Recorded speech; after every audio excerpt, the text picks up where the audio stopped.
देखो बेटा, अभी तक के हमारी कॉम्पोजिशन की 3 वीडियोस हो गई। यहाँ तक आप लोगों ने कॉम्पोजिशन स्कीम की एलिजिबिलिटी सीख ली कि कॉम्पोजिशन स्कीम के लिए कौन कौन एलिजिबल है। देखो, एलिजिबिलिटी में बहुत सारे पॉइंट आपने 12 पॉइंट देखे थे जो एलिजिबिलिटी के लिए आपको चेक करने होते हैं।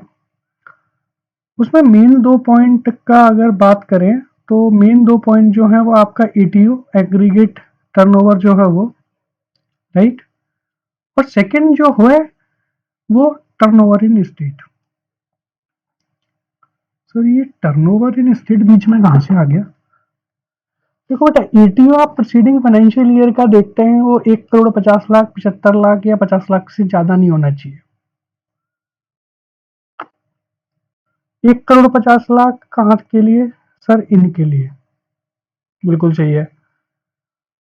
और सर 75 लाख जो भी इन्हीं 4 लोगों के लिए, बट जिनका स्टेट्स अलग है, 8 स्टेट जो थे उनके लिए, और इन लोगों के लिए केवल 50 लाख की लिमिट है। ये आप एटीओ निकालते हैं प्रीसीडिंग फाइनेंशियल ईयर का। प्रीसीडिंग फाइनेंशियल ईयर का मतलब जिस साल के लिए मेरे को कॉम्पोजिशन स्कीम के लिए अप्लाई करना है, उससे जो पीछे का साल है उस साल का मेरे को एटीओ निकालना पड़ता है, और वो मेरा 1,50,00,000, 75 लाख या 50 lakh, whichever is applicable, इससे ज्यादा नहीं होना चाहिए। ठीक है।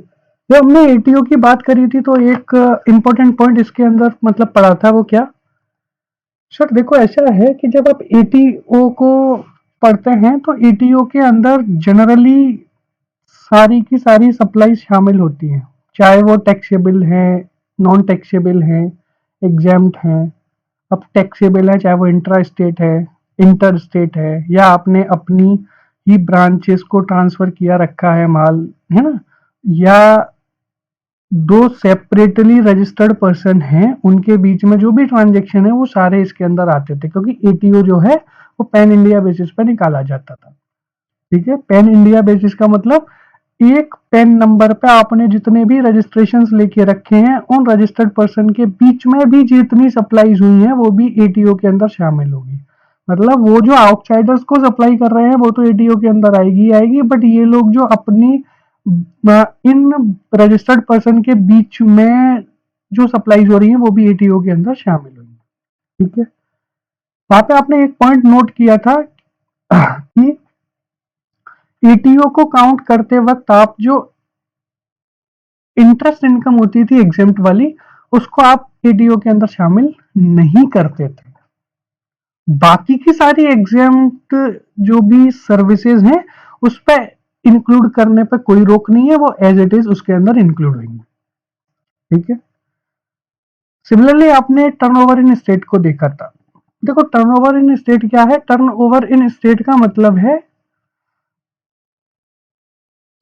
लाइक एटीओ ही सारे टर्नओवर उसके अंदर इंक्लूड होते हैं, बट फर्क क्या है? वो pan ATO pan India basis पे मतलब निकलता था, और टीओ जो है वो फॉर अ पर्टिकुलर स्टेट या पर्टिकुलर यूटी के लिए निकलेगा, कि मैंने पर्टिकुलर स्टेट या पर्टिकुलर यूनियन टेरिटरी से कितनी सप्लाई कर रखी है। अब वो कितनी सप्लाई मैंने कर रखी है वो किसी भी नेचर की हो सकती है। किसी भी नेचर का मतलब हो गया, फिर वो चाहे विद इन द स्टेट की है, या आउटसाइड द स्टेट की है, या वो टैक्सेबल है, या वो एग्जाम्प्ट है, या वो नॉन टैक्सेबल है, या वो एक्सपोर्ट है, या मेरे और भी रजिस्टर्ड पर्सन हैं जो मैंने सेपरेटली रजिस्टर करा के रखे हैं, उनके बीच में जो सप्लाई की है वो सारी इसके अंदर इंक्लूड होंगी टीओ इन स्टेट या यूटी के अंदर। ठीक है। अंतर क्या था? अंतर सिर्फ ये है कि वो पैन इंडिया बेसिस सबके लिए एक साथ इकट्ठा निकालते हैं, ये पर्टिकुलर स्टेट या पर्टिकुलर यूटी के अंदर जो मतलब रजिस्टर्ड पर्सन है उसके लिए निकाला जाएगा। ठीक है सर, बात समझ में आ गई इतनी? यार टीओ, यहाँ टीओ इन स्टेट जो अभी तक आपने पढ़ा है वो प्रीसीडिंग फाइनेंशियल ईयर के लिए पढ़ा था। सर तो उसमें क्या बात है, एटीओ भी हम प्रीसीडिंग फाइनेंशियल ईयर के लिए ही मतलब पढ़ रहे थे। देखो बेटा, अभी तक जो टीओ इन स्टेट आपने पढ़ा वो प्रीसीडिंग फाइनेंशियल ईयर के लिए पढ़ा, बट किस पर्पस से पढ़ा वो नोट करना जरूरी है। वो आपने इस पर्पस के लिए पढ़ा था कि अगर कोई मैन्युफैक्चरर है या ट्रेडर है या मैन्युफैक्चरर प्लस ट्रेडर है ना, वो अगर कोई और सर्विसेज प्रोवाइड करा रहा है, ठीक है, अगर वो कोई और सर्विसेज प्रोवाइड करा रहा है, तो प्रीसीडिंग फाइनेंशियल ईयर का जो टीओ इन स्टेट है उसके ऊपर कुछ जो उसका 10% या 5 lakh whichever is higher तक वो सर्विसेज प्रोवाइड करा सकता था। आपने अभी तक टीओ इन स्टेट या टीओ इन यूटी इस पर्पज से पढ़ा हुआ है, ठीक है। तो ये एटीओ और टीओ के जो टीओ इन स्टेट है उसके बीच उसका अब तक क्या रिलेवेंस था वो आप लोगों ने पढ़ लिया। अब हम पेमेंट पे उतर रहे हैं। देखो बेटा, एलिजिबिलिटी होगी, कॉम्पोजिशन जो आप स्कीम आपने ले ली, अब मेरे को पेमेंट कराना। देखो सिंपल सा मुद्दा समझो पहले तो, चाहे वो एटीओ था, चाहे वो टीओ इन स्टेट या टीओ इन यूटी था, इनके अंदर वैल्यू ऑफ सप्लाई शामिल होती है, राइट। डेफिनेशन को उठा के आप देखेंगे तो सबके आगे वर्ड वैल्यू ऑफ सप्लाई लगे हुए, तो मतलब वैल्यू ऑफ सप्लाई आपको पहले निकालनी पड़ेगी। वो हम वैल्यूएशन का जो चैप्टर है वो हम ऑलरेडी कर चुके हैं, ठीक है। तो वहां से वैल्यू ऑफ सप्लाई निकलेगी और वही टीओ के अंदर शामिल होगी, वही एटीओ के अंदर शामिल हो जाएगी। अब मैं रजिस्ट्रेशन ले चुका हूं, मतलब कॉम्पोजिशन स्कीम ऑप्ट कर चुका हूं, तो साहब मेरे को पेमेंट कब कराना है? दो क्वेश्चन है, मेरे को पेमेंट कब कराना है, पहला क्वेश्चन ये है, और सेकंड क्वेश्चन है पेमेंट कितना कराना है। ठीक है सर, बात समझ में आ रही है अभी तक, तो कोई दिक्कत नहीं है। तो पहले सवाल का जवाब यह है कि मेरे को क्वार्टर में एक बार पेमेंट कराना है। क्वार्टर क्या होता है बेटा? फाइनेंशियल ईयर के अंदर 4 क्वार्टर, अप्रैल टू जून,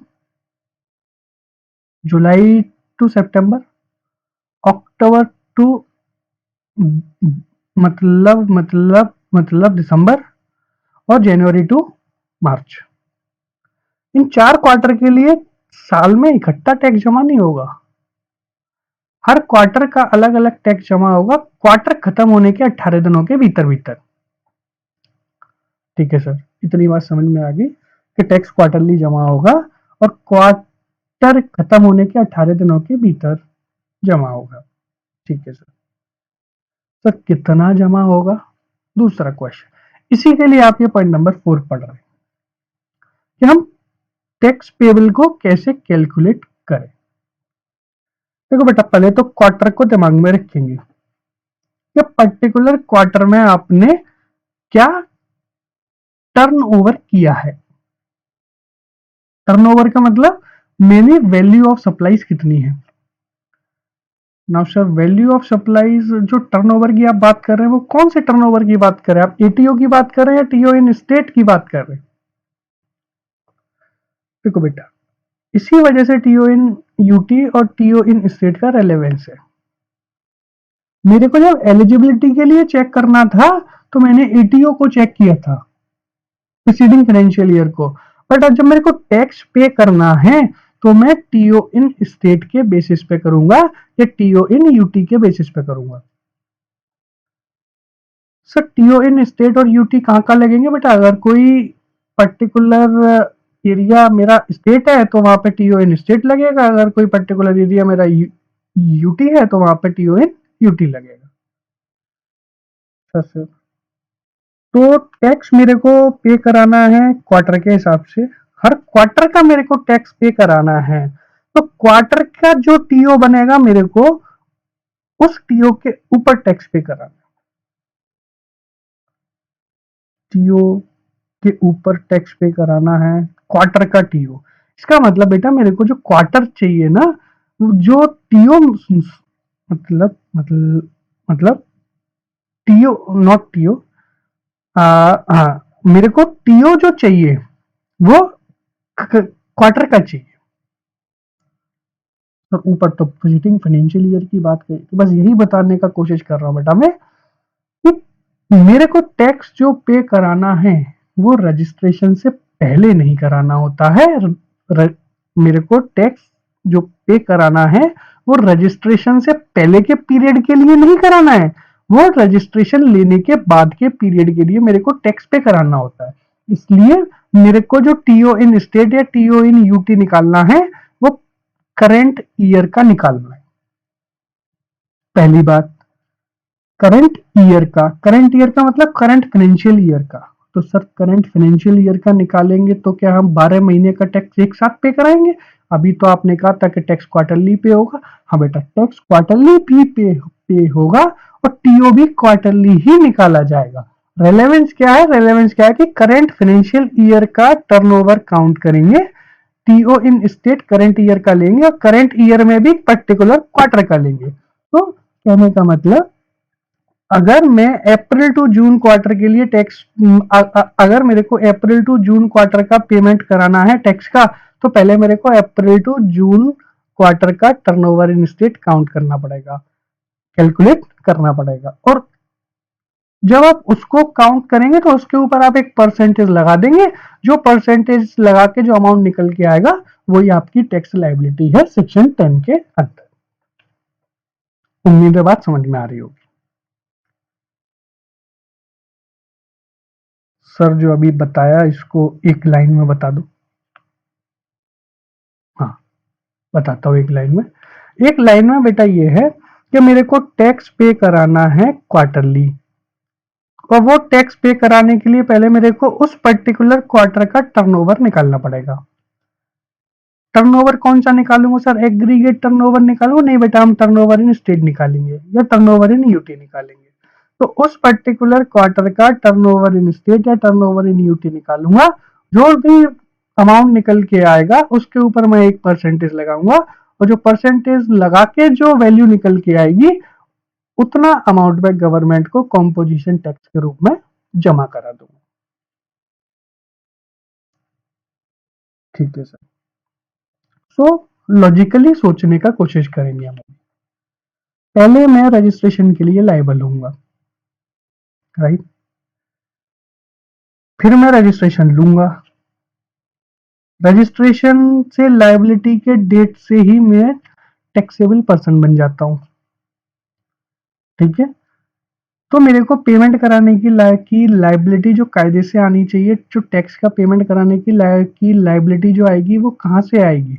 वहां जहां से मेरे को रजिस्ट्रेशन लेने की लायबिलिटी आई है, उस दिन के बाद से जितनी भी सप्लाई मैंने करी होंगी उतनी सप्लाईज पे मेरे को टैक्स पे कराना है। कहने का मतलब, रजिस्ट्रेशन की लायबिलिटी से पहले तक मैंने जितना भी सप्लाईज कर रखी है मेरे को उसके ऊपर टैक्स पे नहीं कराना है। इतनी बात क्लियर? यस। तो कहने का मतलब सर, मैंने रजिस्ट्रेशन जो लिया है वो आज लिया है। आज डेट क्या है? आज डेट हो रही है बेटा इस वक्त 20 मार्च। ठीक है सर, आज मैंने रजिस्ट्रेशन लिया है 20 मार्च को। ठीक है सर, 20 मार्च को रजिस्ट्रेशन ले रहे हैं क्योंकि मेरी लायबिलिटी आज ही से अराइज हुई है, मान लीजिए। ठीक है सर, रजिस्ट्रेशन की लायबिलिटी मेरी आज से अराइज हो गई, तो मैंने रजिस्ट्रेशन के लिए आज मैंने मतलब रजिस्ट्रेशन ले लिया, और मान लो फॉर द टाइमिंग सेफ होने के लिए कि आज मेरे को रजिस्ट्रेशन मिल गया। तो मेरी लायबिलिटी, मेरा फाइनेंशियल ईयर बेटा कब से स्टार्ट हुआ होगा? अभी मैं कौन से फाइनेंशियल ईयर में बैठा हूं? अगर मैं 20 मार्च में बैठा हूं तो इस वक्त मेरा फाइनेंशियल ईयर 19-20 चल रहा है। ठीक है, तो 1 अप्रैल 2019 से 19 मार्च 2020 तक की मैंने जितनी सप्लाई कर रखी होगी, क्या मेरे को उस पर टैक्स देना है? तो क्यों दूंगा, बेवकूफ हूं मैं। पहले मेरी रजिस्ट्रेशन की लायबिलिटी आएगी, जिस दिन से रजिस्ट्रेशन की लायबिलिटी आएगी उस दिन से मैं टैक्स का पेमेंट करूंगा। कहने का मतलब, रजिस्ट्रेशन की लायबिलिटी से पहले तक का जितना भी सप्लाई मैं कर रखा हूं उसके ऊपर मेरे को कोई टैक्स पे नहीं कराना है। यदि अगर 20 मार्च है तो 1 अप्रैल 2019 से लेके 19 मार्च 2020 तक का मेरे को कोई पेमेंट नहीं कराना है। जितनी सप्लाई हो गई तो मैं अनरजिस्टर्ड बंदा था, तो मेरे हाथ में कोई टैक्स लायबिलिटी नहीं आई। बट 20 मार्च से लेकर अब जो आगे सप्लाई होंगी मेरे को उस पर टैक्स पे कराना पड़ेगा। सर अभी तो आपने कहा था कि टैक्स क्वार्टरली जमा करेंगे। हाँ बेटा, क्वार्टरली ही जमा करेंगे। तो सर क्वार्टर में टाइम ही कितना बचा हुआ है? क्वार्टर में लेके 31 मार्च को क्वार्टर खत्म हो जाएगा। हाँ बेटा, तो आप जो क्वार्टर आने वाला है, क्वार्टर जो सॉरी चल रहा है, वो आपका जनवरी टू मार्च का क्वार्टर है। ठीक है, तो जनवरी टू मार्च के क्वार्टर का पहले आप टीओ इन स्टेट निकालेंगे। आप टीओ इन स्टेट निकालेंगे, राइट? टीओ इन स्टेट निकालेंगे। ठीक है, और उस यानी 20 मार्च से लेकर 31 मार्च तक का जो टीओ इन स्टेट निकल के आएगा, उसके ऊपर मैं टैक्स रेट चार्ज करूंगा, और टैक्स रेट लगाने के बाद जो फिगर निकल के आएगी, उतना मैं गवर्नमेंट को टैक्स पे करा दूंगा। बात समझ में आ गई बेटा? यहां तक ये पेमेंट ऑफ टैक्स का कंसेप्ट है कॉम्पोजिशन स्कीम के अंदर। ठीक है सर, बात समझ में आ गई। सर एक चीज दिमाग में आ रही है, उछल रही है बहुत, कहना चाह रही है। सर एक बात बताओ, मैंने ऑल ओवर इंडिया के अंदर, मान लीजिए मैं ऑल ओवर इंडिया में मैंने 3 रजिस्ट्रेशन लेके रखे हुए अलग अलग स्टेट में। सर ये टैक्स मेरे से एटीओ के ऊपर क्यों नहीं मांग रहा है, टीओ इन स्टेट के ऊपर क्यों मांग रहा है? बस बेटा ये सिखाने के लिए तो मैं इतनी देर से तेरे को बता रहा था कि जिस बंदे ने जिस स्टेट में रजिस्ट्रेशन लेके रखा हुआ है, उसको सेपरेटली अपने टीओ इन स्टेट का जो टैक्स बन रहा है उसको पे करा। ओहो, तो सर इसका मतलब ये कि सेंट्रलाइज्ड पेमेंट का कोई प्रोविजन जीएसटी के अंदर नहीं है। बिल्कुल सही पकड़ रहा है बेटा, सेंट्रलाइज जीएसटी का कोई कॉलम ही नहीं है। सेंट्रलाइज का मतलब ऐसा नहीं है कि तुम्हारे बिहाफ पे तुम्हारा हेड ऑफिस टैक्स का पेमेंट करा देगा। ओहो, कहने का मतलब सर, मेरी अगर 3 स्टेट में ब्रांच है, एक दिल्ली में, एक यूपी में, और एक एमपी में, तो सर दिल्ली वाला अपने टीओ इन स्टेट पर टैक्स पे कराएगा, यूपी वाला अपने टीओ इन स्टेट पर टैक्स पे कराएगा, एमपी वाला अपने टीओ इन स्टेट पर टैक्स पे कराएगा। यस, इसको बोलते हैं decentralized mechanism of payment of tax. अच्छा, तभी सर ये टीओ इन स्टेट और यूटी के पीछे पड़ा हुआ है, काय को इसने ना, अब समझ में आ रहा है, नहीं तो यहाँ पे हम एटीओ भी रख सकते थे। ठीक है, तो आपको टीओ इन स्टेट का रेलेवेंस समझ में आ गया होगा, क्यों उसने एटीओ नहीं लिया है, क्योंकि सेंट्रलाइज्ड पेमेंट का सिस्टम नहीं है। जिस बंदे ने रजिस्ट्रेशन लेके रखा है, वो अपना टीओ उस पर्टिकुलर स्टेट का निकालेगा और उस स्टेट में जाके टैक्स पे कराएगा। ठीक है सर, इतनी बात समझ में आ गई। तो बेटा इतनी बात समझ में आ गई, तो क्विकली थोड़ा सा अपना दिमाग की नसों को इस्तेमाल करना स्टार्ट करो, और टीओ की डेफिनेशन को चेक करो। वैसे मैंने स्टार्टिंग में ही बता दिया है, टीओ के अंदर एग्जाम सप्लाई भी आती है, नॉन टैक्सेबल सप्लाई भी आती है, एक्सपोर्ट्स भी आते हैं, इंटर स्टेट सप्लाई भी आ रही है, इंट्रा स्टेट सप्लाई भी आ रही है, विद इन द ब्रांचेस जो मैंने सेपरेटली रजिस्टर्ड ब्रांचेस के जो मैंने माल ट्रांसफर किया रखा है वो भी आ रहा है। सर तो इसका मतलब क्या होगा? अभी आपने बताया कि टीओ इन स्टेट के जो टीओ इन स्टेट निकल के आएगा, उसके ऊपर एक परसेंटेज लगेगी, और वो टैक्स आपको गवर्नमेंट को पे कराना है कॉम्पोजिशन टैक्स के रूप में। तो सर इसका क्या मतलब हो गया जी? क्या कहना चाह रहा है ये? क्या ये कहना चाह रहा है कि हम एग्जेम्प्ट सप्लाईज के ऊपर भी टैक्स ले लेंगे और नॉन टैक्सेबल सप्लाई के ऊपर भी टैक्स ले लेंगे, क्योंकि ये टीओ इन स्टेट या टीओ इन यूटी की डेफिनेशन में शामिल है? ओहो, सर ये तो हो गया बवाल। एग्जाम सप्लाई पर टैक्स ले रहे हैं, नॉन टैक्सेबल सप्लाई पर टैक्स ले रहे हैं। सर ये तो बहुत बड़ा बवाल हो गया। बेटा अब हो गया तो हो गया, कॉम्पोजिशन लिया है तो भुगतो। किसने कहा था कॉम्पोजिशन स्कीम लेने के लिए, रेगुलर स्कीम में रहते। बट तुम्हारे एग्जाम्स के लिए तुम बिल्कुल सही पकड़ रहे हो, प्रैक्टिकली भी हम भी सही पकड़ रहे हैं। लेकिन बेटा मेरी समझ जो बोलती है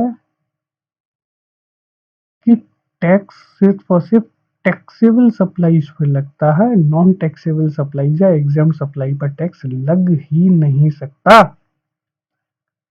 क्यों? सेक्शन 11 के जब हम सेक्शन 11 को देखेंगे तो वो टैक्स लेविएबल से एग्जेम्पशन देता है। पहले टैक्स लेवी होगा, फिर एग्जेम्पशन दिया जाएगा। और नॉन टैक्सेबल सप्लाईज में तो लेवी ही नहीं होता है। जब लेवी नहीं होता, कलेक्शन का सवाल नहीं उठता।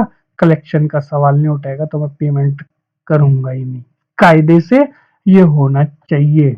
मे बी कोर्ट के अंदर मैटर को चैलेंज किया जा सकता है। समझ रहे हो मैं क्या कहने का कोशिश कर रहा हूँ? जो हमें एग्जाम में करना है प्रैक्टिकली भी वही हो रहा है, बट मेरे हिसाब से बेटा गलत हो रहा है। क्यों गलत हो रहा है? क्योंकि आप एग्जाम सप्लाई पर टैक्स नहीं ले सकते, और आप नॉन टैक्सेबल सप्लाई पर टैक्स नहीं ले सकते। सेक्शन 9 अट्रैक्ट नहीं हो सकता बेटा, सेक्शन 9 अट्रैक्ट ही नहीं हो सकता। सेक्शन 9 अट्रैक्ट होने के लिए पहले टैक्स लेवी होगा, और लेवी होगा तो नॉन टैक्सेबल सप्लाई पे टैक्स लग नहीं सकता। और अगर एक बार लेवी हो रहा है, सेक्शन 11 बीच में एग्जेम्प्ट कर रहा है, तो वो भी आपको टैक्स पे नहीं करना। बट एग्जाम्स के लिए करना है, और प्रैक्टिकली भी हम लोग पे करा रहे हैं। ठीक है, क्योंकि हमारे क्लाइंट का इतना बूता नहीं है कि वो कोर्ट में जाके इसको चैलेंज कराएगा। ठीक है बेटा। अच्छा सर, तो ये तो बहुत बड़ा बवाल बता दिया आपने कि अगर मैंने एक बार कॉम्पोजिशन स्कीम ले ली तो मेरे को एग्जाम सप्लाई पे भी टैक्स पे कराना पड़ सकता है, और नॉन टैक्सेबल सप्लाई पे भी टैक्स पे कराना पड़ सकता है। सर क्या लॉ ने कोई रहम नहीं किया है? बिल्कुल भी बेटा, कुछ जगह रहम किया है। कहाँ रहम किया है सर? वो ट्रेडर्स के ऊपर रहम कर दिया बस।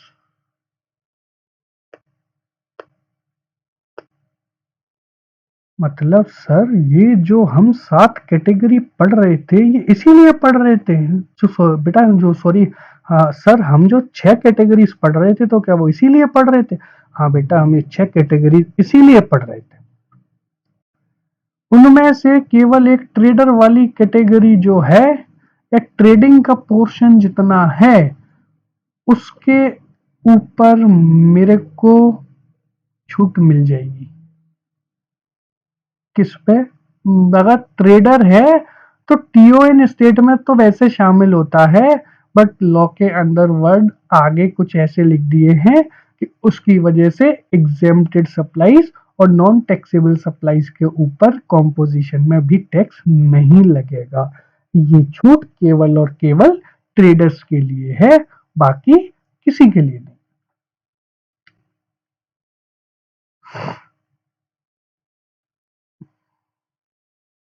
बात समझ में आई बेटा?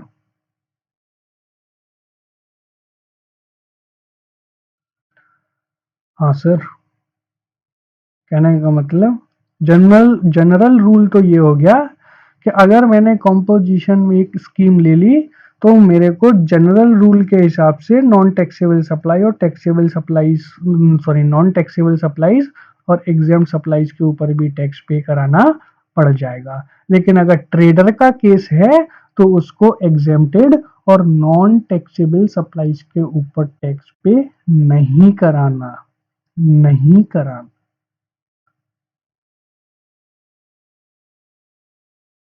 सर एक बात समझ में नहीं आ रही है, आपने स्टार्टिंग में कभी बताया था कि सर जो एक्सपोर्ट्स होते हैं वो एक्सपोर्ट्स के ऊपर गवर्नमेंट टैक्स नहीं लेती है, तो वो कॉम्पोजिशन में होगा तो क्या टैक्स ले लेगी? देखो बेटा ऐसा है, आपने एलिजिबिलिटी के अंदर एक पॉइंट पढ़ा था कि इंटर स्टेट सप्लाईज अगर आप कर रहे हैं तो आप कॉम्पोजिशन स्कीम ले ही नहीं सकते।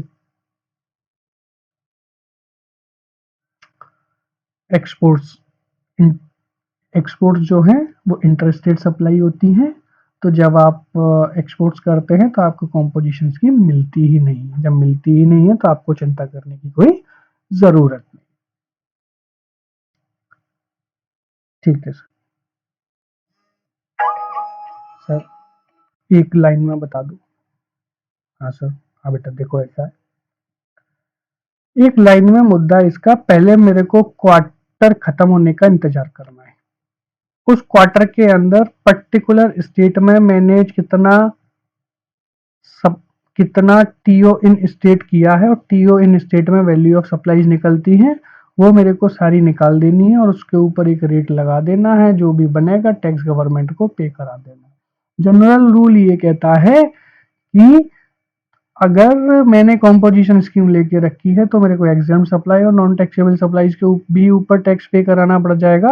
और आ, केवल एक जगह रहम दिया है, वो रहम किया है ट्रेडर्स के ऊपर कि ट्रेडर्स को एग्जाम्प्ट और नॉन टैक्सेबल सप्लाईज के ऊपर टैक्स पे नहीं कराना। सर कोई और भी रहम दिया है क्या? हाँ बेटा एक छोटा सा रहम और दिया है। क्या सर? बताओ बताओ, क्योंकि ये इतनी ना इंसाफी मतलब कर रहे हैं, तो जो जो भी रहम हो पहले वो ही बता दो, ताकि थोड़ा सा मतलब खुशी लगे कि दुनिया में हमारी सोचने वाला कोई है। हाँ बेटा चलो उसको भी देख लो। आपने एटीओ में भी ये पॉइंट पढ़ा था क्या कि एटीओ के अंदर जो एग्जेम्प्ट सप्लाईज इंटरेस्ट वाली जो सप्लाई है वो शामिल नहीं करी जाएगी।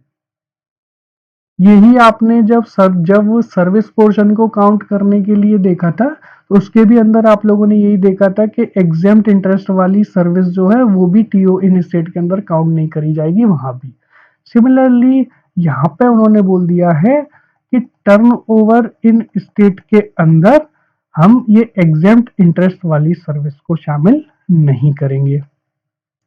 ओहो, तो कहने का मतलब सर इतना कॉम्प्लिकेटेड करे जा रहे हैं, सर इसका जरा एक क्रक्स बता दो, कहना क्या चाह रहे हैं? देखो बेटा ऐसा है, पहले कोई भी बंदा हो, आपके पास 6 कैटेगरीज हैं, ठीक है? आपके पास 6 कैटेगरीज हैं। ये 6, manufacturer, trader, manufacturer plus trader, restaurant और केटरिंग वाला, या अदर सर्विस प्रोवाइडर, या कोई और कॉम्बिनेशन। ये 6 लोग हैं। अगर इनकी जितनी भी इंटरेस्ट की इनकम आ रही है एग्जाम्प्ट वाली, क्यों? मैंने लोन दिया होगा तो लोन देना इज अ सर्विस, उसके बदले में कंसिडरेशन मेरे को इंटरेस्ट मिला, तो इंटरेस्ट जो है वो एग्जाम्पशन नोटिफिकेशन से एग्जाम्प्ट है। तो वो कह रहे हैं इस एग्जाम्प्ट इंटरेस्ट वाली सर्विस के ऊपर कोई टैक्स नहीं लेंगे, कोई टैक्स नहीं लेंगे। ये बात उन्होंने कैसे कहा? उन्होंने ऐसे कहा कि हम इसको टीओ इन स्टेट के अंदर शामिल नहीं करेंगे। जब टीओ इन स्टेट के अंदर शामिल नहीं होगा तो टोटल वैल्यू नहीं बढ़ेगी, जब वैल्यू नहीं मतलब बढ़ेगी तो उस पर टैक्स रेट जब लगाएंगे तो उसका कोई इम्पैक्ट नहीं आएगा। ठीक है सर, तो इतनी बात समझ में आ गई। एक कॉम्पोजिशन स्कीम के अंदर चाहे वो किसी भी टाइप के कॉम्पोजिशन का बंदा हो, 6 कैटेगरीज में से कोई भी बंदा हो, वो जो एग्जेम्प्ट इंटरेस्ट वाला है, जो एग्जेम्प्ट इंटरेस्ट वाली सर्विस है, उसके ऊपर टैक्स पे नहीं किया जाएगा। अच्छा सर, तो बाकी की जो एग्जेम्प्ट सर्विस और एग्जेम्प्ट गुड्स बचे, क्या उनके ऊपर कर लिया जाएगा? हाँ बेटा, फॉर द टाइम भी कर लिया जाएगा। कहाँ? हर जगह किया जाएगा, केवल ट्रेडर्स को छोड़ के। ट्रेडर्स को एग्जाम सप्लाईज पे टैक्स पे नहीं कराना। बाकी के जो 5 लोग हैं, बाकी के जो 4 लोग हैं, उन लोगों को अपनी एग्जाम सप्लाईज पे, बाकी की एग्जाम सप्लाईज पे टैक्स पे कराना है, ट्रेडर को एग्जाम सप्लाई पर टैक्स पे नहीं कराना। अच्छा सर, एक दिमाग में बात रह रह के आ रही है, क्या आ रही है बेटा बताओ।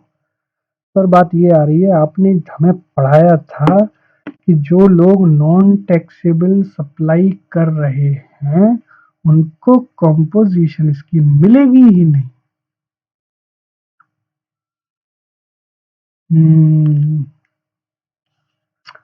जो लोग नॉन टैक्सेबल सप्लाई कर रहे हैं उनको कंपोजिशन स्कीम मिलेगी ही नहीं। बात तो सही है बेटा कि जो लोग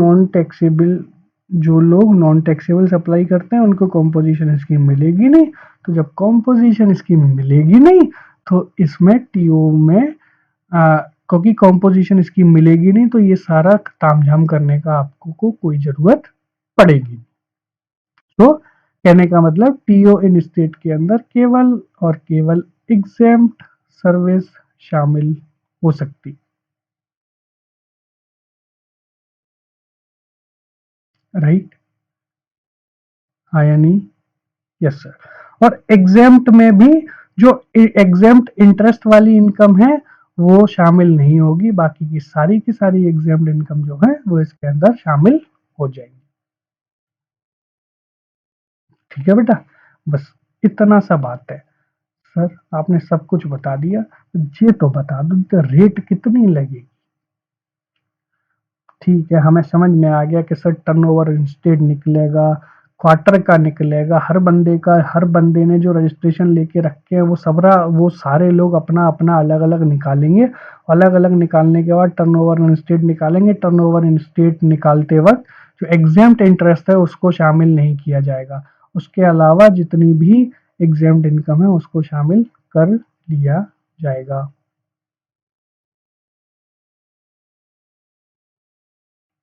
ठीक है, तो सर अब ये बता दो, मैंने टर्नओवर इंस्टेड निकालना सीख लिया, अब ये बता दो रेट कितनी लगाएं। बस इसी को आप देखेंगे आपको रेट कितना लगाना है। देखो बेटा, मैन्युफैक्चरर के लिए रेट 1% का है। 1% में 0.5% हिस्सा सीजीएसटी का है और 0.5% हिस्सा एसजीएसटी का है।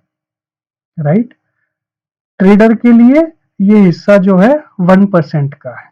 देखो, जो मैंने अभी आपको बताया था कि ट्रेडर को एग्जेम्प्ट जो सप्लाईज होती हैं उसके ऊपर टैक्स पे कराने का कोई जरूरत नहीं है। ये कहाँ से लिखा हुआ मिल रहा है? देखो, आपके सामने दिख रहा है 1%। ये देखो हाईलाइटेड पोर्शन में जो कर रहा हूँ, 1% of total, no, 1% of turnover of taxable supplies of goods और सर्विस। यहाँ पे वर्ड्स उन्होंने टैक्सेबल सप्लाईज लगा दिए हैं। टैक्सेबल सप्लाईज लगा दिए तो एग्जेम्प्ट सप्लाईज बाहर हो गई और नॉन टैक्सेबल सप्लाईज भी बाहर हो गई। बेटा नॉन टैक्सेबल सप्लाईज तो ऐसा मुद्दा ही नहीं आएगा क्योंकि नॉन टैक्सेबल सप्लाई जो लोग कराते हैं उनको कॉम्पोजिशन स्कीम मिलती है। ठीक है सर। अच्छा सर, तो ये जो टैक्सेबल सप्लाईज ऑफ गुड्स और सर्विस लगाए हैं इसकी वजह से ट्रेडर्स को छूट मिल गई है कि वो एग्जेम्प्ट सप्लाईज के ऊपर टैक्स पे ना कराएं। लेकिन मैन्युफैक्चरर के अंदर देखो बेटा केवल टर्नओवर इन स्टेट दे के रखे हुए हैं। और जो केटरिंग वाले हैं उसको भी बेटा चेक करो, उसके अंदर भी टर्नओवर इन स्टेट दे के रखा हुआ है। जो अदर सप्लायर वाली कैटेगरी है उसके अंदर भी टर्नओवर इन स्टेट दे के रखा हुआ है। जो बाकी के और है उसके अंदर भी टर्नओवर इन स्टेट दे के रखा हुआ है। केवल जो ट्रेडर वाला पोर्शन जो है उसके लिए उन्होंने टर्नओवर ऑफ टैक्सेबल सप्लाईज कर दिया। टैक्सेबल सप्लाईज कर दिया मतलब एग्जाम सप्लाईज के ऊपर वो टैक्स नहीं लेंगे। ठीक है बेटा, मैन्युफैक्चरर के लिए टैक्स कितना हो गया? 1% का। ट्रेडर के लिए बेटा 1% का। और जो मैन्युफैक्चरर और ट्रेडर जो है, तो बेटा जो मैन्युफैक्चरर और ट्रेडर दोनों का जो काम कर रहे हैं उसमें मैन्युफैक्चरिंग का टर्नओवर जो है उस पे ये वाला पोर्शन लग जाएगा 1% ऑफ टीओ इन स्टेट। ठीक है, इसके अंदर एग्जाम सप्लाईज भी शामिल हो जाएंगी बेटा। और जो ट्रेडिंग वाला हिस्सा है, जो ट्रेडिंग वाला टर्नओवर जो है, जो ट्रेडिंग वाला टर्नओवर जो है उसके लिए 1% of turnover of taxable supplies of goods and service लग जाएंगे। ठीक है, तो इनको एग्जाम सप्लाईज पे टैक्स पे कराने का कोई जरूरत नहीं है। ठीक है बेटा, सर ठीक है, ये हो गया मैन्युफैक्चरर, ये हो गया ट्रेडर, ये हो गया मैन्युफैक्चरर प्लस ट्रेडर। अब आइए केटरिंग और रेस्टोरेंट वाले। देखो बेटा, केटरिंग और रेस्टोरेंट के लिए टैक्स रेट 5% का है, 5% का। सर इनके साथ ऐसी ज्यादती क्या करती जो 5% ले लिया। ठीक है बेटा, इस वक्त इतना बड़ा मुद्दा मेरे को नहीं बताना, बताऊंगा कभी मौका मिलेगा तब मैं आपको बताऊंगा यहाँ पे 5% क्यों रखा है। ठीक है बेटा। अच्छा सर, जो अदर सप्लाईज है ये बेटा, ये चारों जो आ रहे थे वो 10 ब्रैकेट 1 में आ रहे थे। हाँ, जहाँ 10 ब्रैकेट 1 लगता है वहाँ 2 उसके साथ में लगेगा। अब जो बाकी के दो आ रहे हैं वो 10 ब्रैकेट 2 कैपिटल ए का हिस्सा है। हाँ सर, ये रहे 10 ब्रैकेट 2 वाले सप्लायर ऑफ सर्विसेज, मतलब जो रेस्टोरेंट और केटरिंग की सर्विस के अलावा जो भी सर्विस प्रोवाइड करा रहे हैं उनके लिए। सर इनके लिए टैक्स रेट 6% का। ओहो। हाँ बेटा, इसी वजह से मैंने आपको कहा था कि 10 ब्रैकेट 2 ए के कुछ नुकसान हैं। नुकसान क्या है कि उन पर टैक्स रेट 6% का है। जो 10 ब्रैकेट 1 वाले हैं उन पर टैक्स रेट 1% का है। केवल 10 ब्रैकेट 1 के अंदर जो रेस्टोरेंट सर्विस वाले हैं उसके ऊपर उन्होंने टैक्स रेट 5% का रखा हुआ है। इसी वजह से हम देखें तो 10 ब्रैकेट 1 में हम रहने का कोशिश करते हैं, 10 ब्रैकेट 2 में जहाँ 10 ब्रैकेट 2 कैपिटल ए को हम अवॉइड करने का कोशिश करते हैं, क्योंकि वहां पे 6% का रेट दे के रखा है। 6% का रेट जो है वो 3-3% हो जाता है बेटा। 3% सीजीएसटी का और 3% एसजीएसटी का। ठीक है सर, इतनी बात समझ में आ गई। सर क्विकली एक लाइन में बता दो। हाँ बेटा, एक लाइन में बताने का कोशिश करते हैं। देखो बेटा, पहले क्वार्टर खत्म होगा, क्वार्टर खत्म होगा तो उसका टीओ इन स्टेट निकालेंगे। जब टीओ इन स्टेट निकालेंगे, ठीक है, तो उसके अंदर जो एग्जेम्प्ट इंटरेस्ट वाली सप्लाईज हैं वो इसके अंदर शामिल नहीं करेंगे, एग्जेम्प्ट इंटरेस्ट वाली सप्लाई शामिल नहीं करेंगे। फिर हम चेक करेंगे कि वो मैन्युफैक्चरर का केस है तो उसके अलावा तो उसके अंदर क्वार्टर का जितना भी टर्नओवर हुआ है, फिर वो चाहे बाकी की एग्जेम्प्ट सप्लाईज भी हों। बाकी की एग्जेम्प्ट सप्लाईज का मतलब इंटरेस्ट के अलावा जितनी भी एग्जेम्प्ट मतलब सप्लाईज हैं वो भी उसके अंदर शामिल होंगी। ट्रेडर का केस है तो एग्जेम्प्ट गुड्स और एग्जेम्प्ट सर्विस जो हैं वो शामिल नहीं होंगी, ना इंटरेस्ट वाली ना बाकी की। और ठीक है, हाँ हाँ सर। और सिमिलरली जो केटरिंग वाले हो गए उनका टीओ मतलब निकल आएगा, बाकी का टीओ मतलब निकल आएगा। सो हमने टीओ निकाल लिया।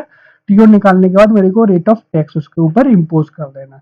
रेट ऑफ टैक्स क्या होगा, मैन्युफैक्चरर है तो उसके लिए 1% का टैक्स रेट है, ट्रेडर है तो उसके लिए 1% का टैक्स रेट है, और केटरिंग और केटरिंग वाला बंदा है तो उसके लिए 5% का टैक्स रेट है। और जो बाकी के सर्विस प्रोवाइडर जो बचते हैं उनके लिए 6% का टैक्स रेट है। तो जो मैंने अपना एग्जाम्पल लिया था बेटा, मैंने जो एग्जाम्पल लिया था अपना कि मैं टैक्स कंसल्टेंसी की सर्विस प्रोवाइड करा रहा हूँ और अगर मेरे को कॉम्पोजिशन स्कीम चाहिए तो मेरे को 6% का टैक्स रेट लग जाएगा। ठीक है बेटा, और उसके अलावा जो भी और कॉम्बिनेशन वाले हैं उनके ऊपर भी टैक्स रेट 6% का। सर खत्म हो गया क्या, या कुछ और भी बचा हुआ है जो हमारा मत्था खराब करे? हाँ बेटा, अभी कुछ रह गया। सर बहुत बड़ा बवाल है। हाँ बेटा है, टैक्स वैसे भी आसान नहीं होता। टैक्स इसी को टैक्स ही बोलते हैं फिर, इसीलिए क्योंकि हमें अच्छा लगे तो भी हमें पे करना पड़ता है और बुरा भी लगे तो भी हमें गवर्नमेंट को टैक्स पे करना। और लेकिन सर ये कॉम्पोजिशन स्कीम एग्जाम सप्लाई पर टैक्स पे करवा रही है। सर करवा रही है बेटा, करवा रही है तो करवाई रही है, क्या कर सकते हैं, नरेंद्र मोदी है, जो करे वो कम है। ठीक है सर, बात समझ में आ गई। अब कुछ और भी बचा हुआ है। हाँ सर देखो बेटा, अब देखिए सर, सर वो पॉइंट नंबर 5 रह रह के याद आ रहा है मेरे को। कौन सा पॉइंट नंबर 5? ये पॉइंट नंबर 5 बेटा, ये पॉइंट नंबर 5 सर ये वाला पॉइंट नंबर 5 रह रह के याद आता रहता है, सपनों में भी। जी, मैन्युफैक्चरर था या ट्रेडर था, इनको कुछ सर्विस प्रोवाइड कराने का परमिशन दिया था। हाँ बेटा, बात तो सही है। तो सर इनका टैक्स रेट कौन सा लगेगा, 1% या 6%? ओहो, सर ये तो बहुत बड़ा मुद्दा है। इसका जवाब कैसे मिलेगा? बेटा 10(1) के लिए 10(1) लगाएं, 10(2) कैपिटल ए के लिए 10(2) कैपिटल ए लगाएं। तो अगर मैं 10 ब्रैकेट 1 के अंदर हूं तो मेरा, अगर मैन्युफैक्चर 10 ब्रैकेट 1 के अंदर, ये 4 केस आएंगे, ठीक है।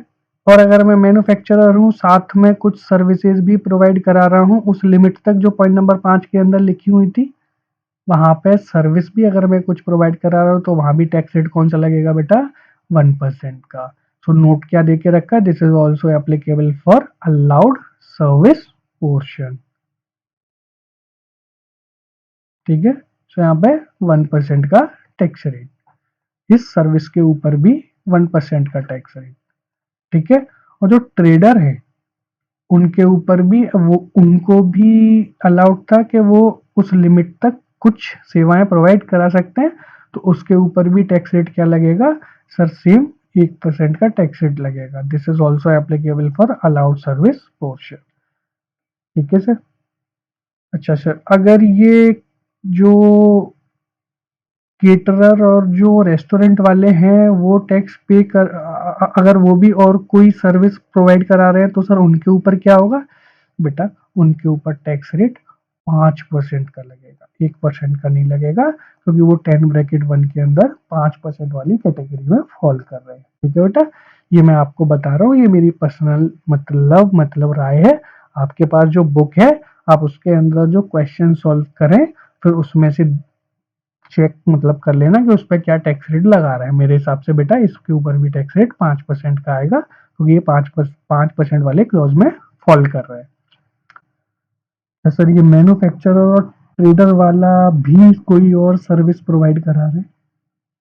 हाँ बेटा देखो, मैन्युफैक्चरर और ट्रेडर वाला है वो रेस्टोरेंट वाली सर्विस तो प्रोवाइड नहीं करा सकता, बट इसके अलावा और सर्विसेज प्रोवाइड करा सकता है उस लिमिट तक। हाँ बेटा करा सकता है। तो उसके ऊपर टैक्स रेट कौन सा लगेगा बेटा? टैक्स रेट तो 1% का ही है, चाहे वो मैन्युफैक्चरर था या ट्रेडर था। नहीं सर, मुद्दा ये बात नहीं, पहले ये बताओ, यहाँ टर्नओवर ऑफ टैक्सेबल सप्लाईज था ट्रेडर के अंदर, और मैन्युफैक्चरर के अंदर टर्नओवर इन स्टेट था। यहाँ एग्जाम सप्लाईज के ऊपर भी टैक्स लग रहा था, यहाँ एग्जाम सप्लाईज के ऊपर टैक्स नहीं लग रहा। तो सर यहाँ पे अब सर्विस अगर मेरी एग्जाम्प्ट है, सॉरी, अगर मैं कोई सर्विस प्रोवाइड कर रहा हूँ, अगर मैं मैन्युफैक्चरर भी हूँ, ट्रेडर भी हूँ, और कुछ सर्विसेज भी प्रोवाइड करा रहा हूँ, वो पॉइंट नंबर 5 के अंदर की लिमिट आ रही है, तो सर इसमें 1% काय का लगेगा, टर्नओवर इन स्टेट का या टर्नओवर ऑफ टैक्सेबल सप्लाईज का? देखो बेटा, ये अभी तक इसके ऊपर कोई क्लैरिफिकेशन मौजूद नहीं है, बट क्योंकि ये मैन्युफैक्चरर और ट्रेडर दोनों में ही आ रहा है, तो मैं इसका बेनिफिट लेने को तैयार हो जाऊँ, ठीक है। सो जब मैं जो भी सर्विसेज प्रोवाइड कराऊंगा, उसके अंदर जो एग्जाम्प्ट सर्विस अगर मैंने कुछ प्रोवाइड कराई है, तो मेरे को उस पर टैक्स, वो मेरे को टीओ के अंदर शामिल नहीं करना है, तो मेरे को उस पर टैक्स पे करने का कोई जरूरत नहीं है, ठीक है बेटा। ये आपके एग्जाम्स के लिए चलेगा, ठीक है। मैं इसको एक बार पॉइंट को रिवाइज किए दे रहा हूँ, क्या कि मैन्युफैक्चरर और ट्रेडर के अंदर भी ये इस कैटेगरी के बंदे भी कुछ सर्विसेज प्रोवाइड करा सकते हैं। अगर वो जो सर्विस प्रोवाइड करा रहे हैं उस पर टैक्स रेट क्या लगेगा? टैक्स रेट तो बेटा 1% का ही है, बट सर 1% का आएगा टर्नओवर इन स्टेट वाला या टर्नओवर ऑन टैक्सेबल सप्लाईज वाला? देखो बेटा, अभी तक कोई क्लैरिफिकेशन मौजूद नहीं है, तो मेरे को जो बेनिफिशियल लगेगा मैं वो लगाऊंगा। मेरे लिए बेनिफिशियल ये है कि मैं जो बाकी का सर्विस पोर्शन जो है उसके केवल टैक्सेबल सर्विसेज के ऊपर ही 1% का टैक्स रेट लगाऊंगा, और एग्जेम्प्ट सर्विसेज जो हैं उसके ऊपर मैं टैक्स पे नहीं करूंगा, ठीक है सर। बात समझ में आ गई? हाँ सर, पॉइंट नंबर 4 खत्म हो गया। इसका नोट नंबर 1 मैं आपको बता चुका हूँ, अब बेटा नोट नंबर 2 देख लो इसको, जो भी अभी तक पढ़ाया उसको 2 मिनट में क्विकली रिटेन करने का कोशिश करो, फिर हम उसका नोट नंबर 2 देखेंगे। ठीक है,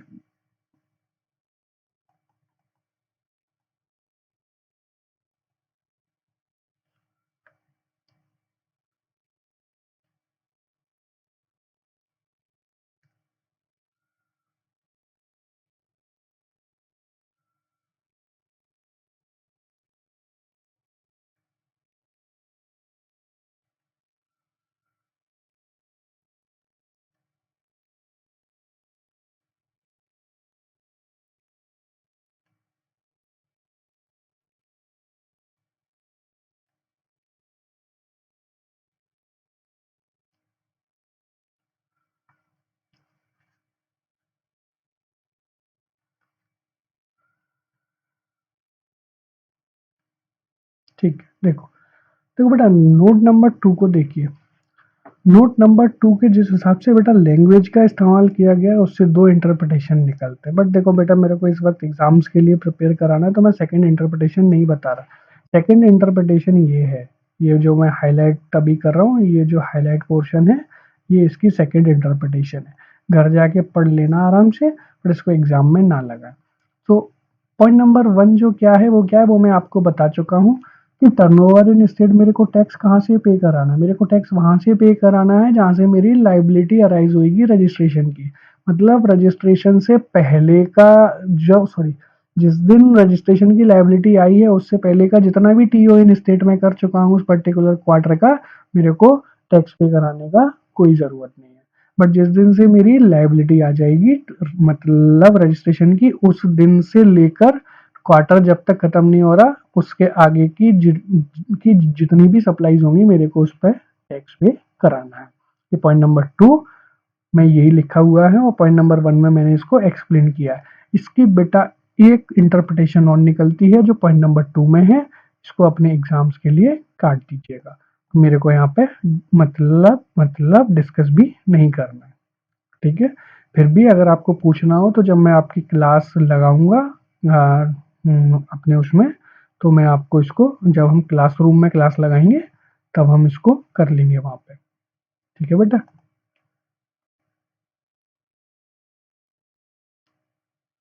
एक से कुछ देर रुकेंगे।